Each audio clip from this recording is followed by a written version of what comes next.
We are in the 24th day of the month of Elul. If we had time, I would make a quiz if anybody knows what happened on the 24th of Elul.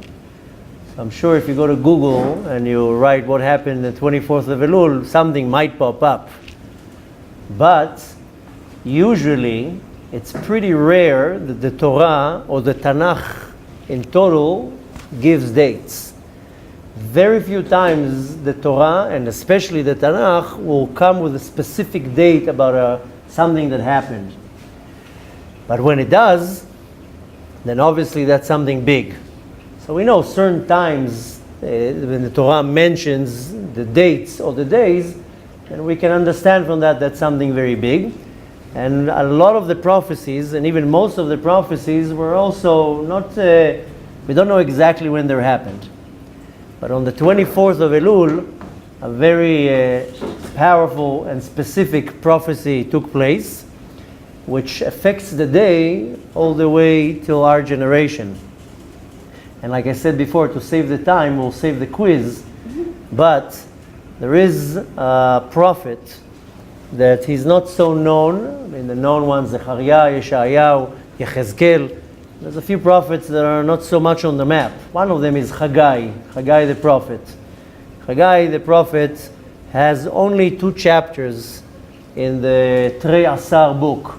In the books of Tanakh, there are the last one is the Trei Asar. It has 12 books in it, and the 10th one is the book of Haggai. And he only got two chapters, 2 very short chapters. Haggai was a prophet that lived at the time right before the building of the second temple. At the time there was another big prophet, Zerubbabel ben Shaltiel, who was the great grandson of David HaMelech.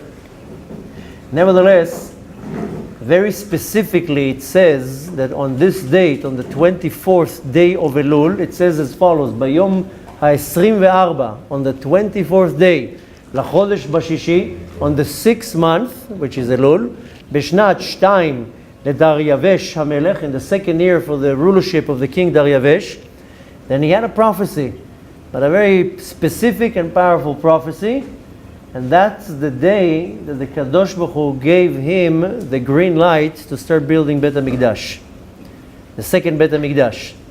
Telling him, in other words, what are you waiting for? The real estate you have. The money, you have nothing to worry about. I will provide the money. Now start building Beit HaMikdash. A few months later, on the 24th day of Kislev, that's when they actually started building the second Beit HaMikdash. But nevertheless, on the 24th day of Elul, which is today, the Kadosh Baruch Hu gave us the green light to build Beit HaMikdash. And saying, in other words, I'm not going to now go verse by verse, but I do recommend to go to open the book of Haggai. It's going to take you maybe 5 minutes to read. It's only 2 chapters. The first chapter is 15 verses. You're going to make it in 3 minutes, read it. But I recommend to read it, to see how it says there, how the prophecy is brought down. But in other words, when Haggai is questioning how, he tells him, go and buy yourself wood, go buy logs, start building Beit HaMikdash. And when he was questioning, how are we going to have money? He says, money? Liya kesef, liya zahav. Hashem says, I own the gold, I own silver. You have a problem with money? I have no problem with money. Just go and build Beit HaMikdash. Now, the reason why it's so special, because like I told you, the Torah and the Tanakh is not always specific with dates. When the Torah is already coming with a date, it means that it's a very powerful day. So it's a day that was marked for all the generations, where the Kadosh Baruch Hu is giving us the green light to build Beit HaMikdash. Now, how is that to do with me in the month of Elul when I need to focus on Teshuvah? So I explained not once and not twice that when the soul goes up to the heavens after a person dies, then they summons the soul to the heavenly court, and the soul goes through their trial. The Talmud says that the first question that they ask the soul is if you did business honestly. Haim asakta beyosher. They're not asking how many tractates of Talmud you finished. They don't ask how many tzedakah you gave. They ask you if you were honest in business. The next question they ask the soul is if you set times to learn Torah. Im kavat haitim lo Torah. even if it's only 1 hour a day, 1 hour a week, but did you set times? And the third question to ask the soul, האם ציפית לגאולה?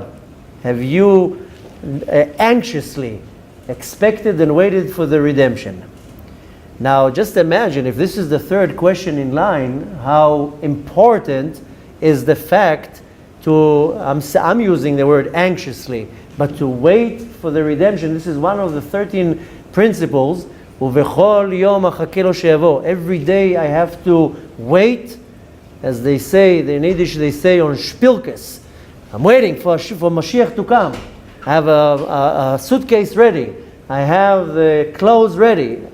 Now the question is, if you have this all laid out. And when it comes to Teshuvah, yes, Teshuvah, you have to see if you owe somebody money, if you insulted somebody, if you didn't do a certain mitzvah or you did a sin.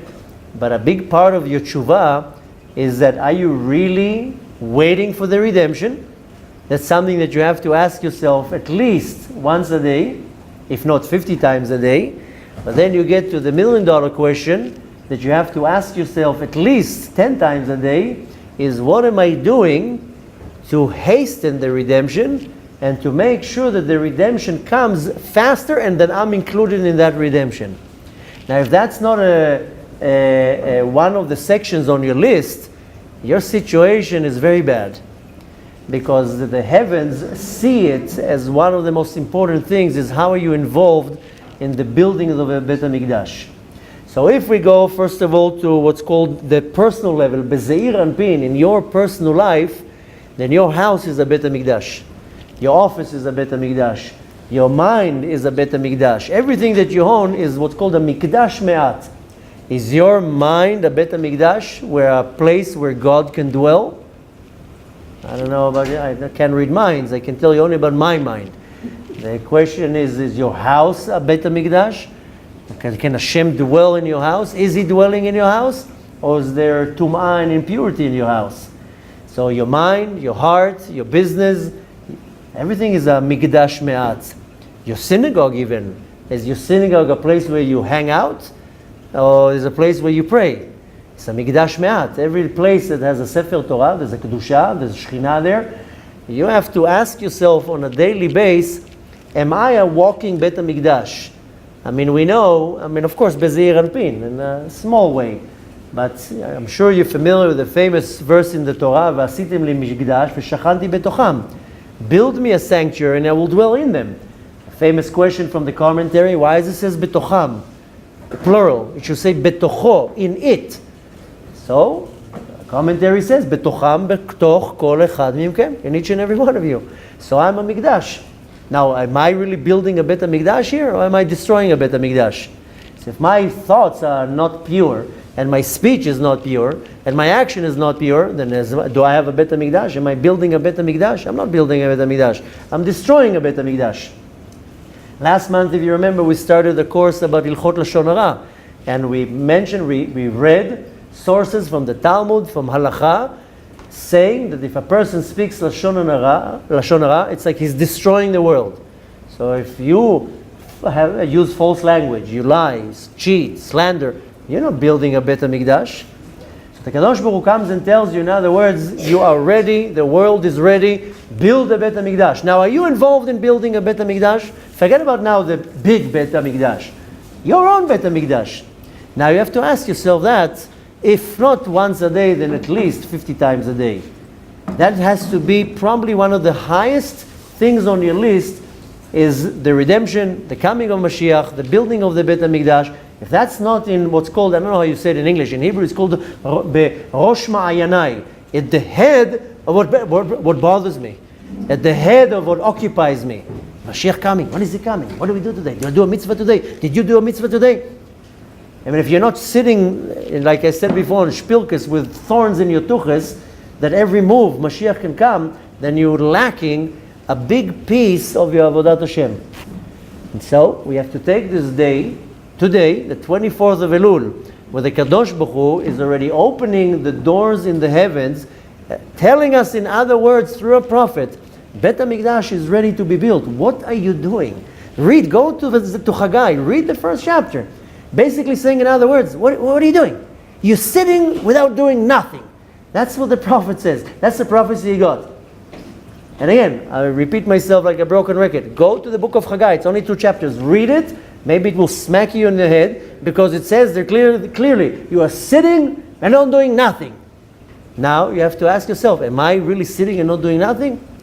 What am I doing to make sure my own Beit HaMikdash, I'm building it? Pure thoughts, pure speech, pure everything. My house is pure, no toeva.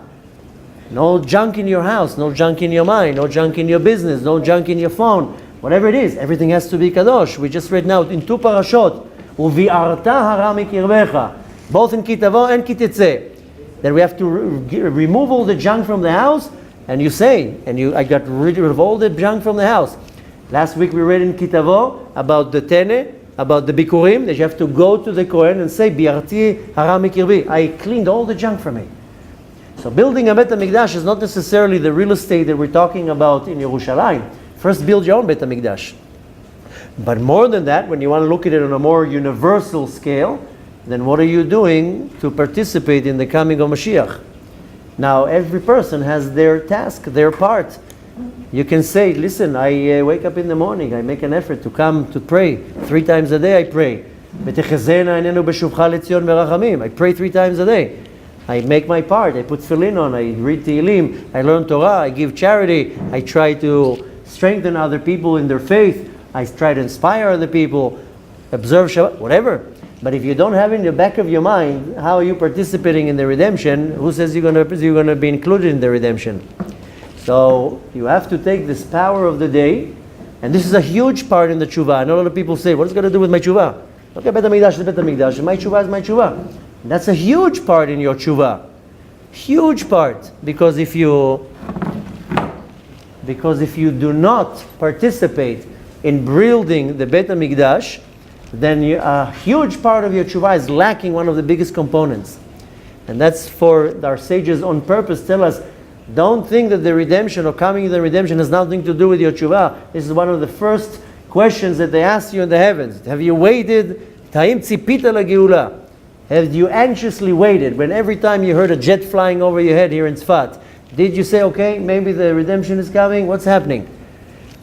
So what we want to take from this day as a very powerful day to concentrate on many things, that the majority of them is how am I building my own Beit HaMikdash?